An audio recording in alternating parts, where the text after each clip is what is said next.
Ito yung mga dadalhin natin dun sa burol ni Rico. Ayan po, yung surprise ko sana sa kanila ay ibibigay na lang po natin ngayon. Ito po yung mga nauna po galing sa Grandview Elementary School. Galing po sa Grandview Elementary School. Ayan po sa green.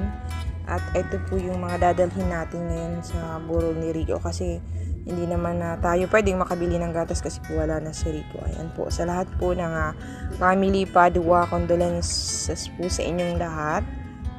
Rico, kung nasaan ka man ngayon, maging angel ka ni mama mo. Ayan.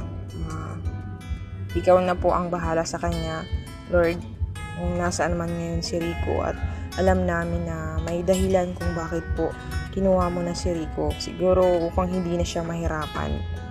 Ayan, ito po ang mga vlogger para sa akin. Ang iba kasi po nakikita ko na sinasabi nila bakit pa binibidyohan yung mga binibigay ng mga vlogger dun sa mga taong dapat tulungan. Para po sa akin na isang inspirasyon yung magiging isang vlogger. Hindi para ipagyabang, kundi para maging inspirasyon sa lahat na kahit tayo ay isang mahirap lamang, pwede tayong tumulong, magbigay. Ganun po ang vlogger, kaya po kailangan namin na bidyon. Isa rin ako dating viewer sa mga vlogger, pero ngayon isa na rin po ako nagbibigay sa tulong ng mga taong nagbibigay ng tulong. Ayan, maraming salamat po sa mga tumulong kay Rico. Ayan, Sir Carlos Cardaño Jr. ng Germany, maraming salamat po sir sa tulong na ipirating mo kay Rico. Ayan, dapat po sana ang bibilhin namin doon sa surprise ay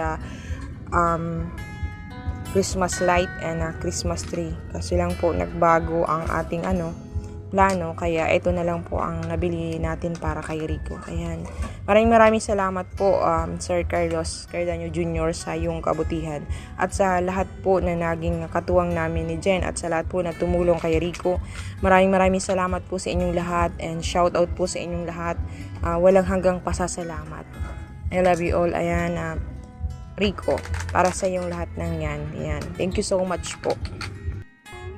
Ito po yung daanan papunta sa burol ni Rico sa bahay ni Conrad de Leon. At ito po yung burol ni Rico.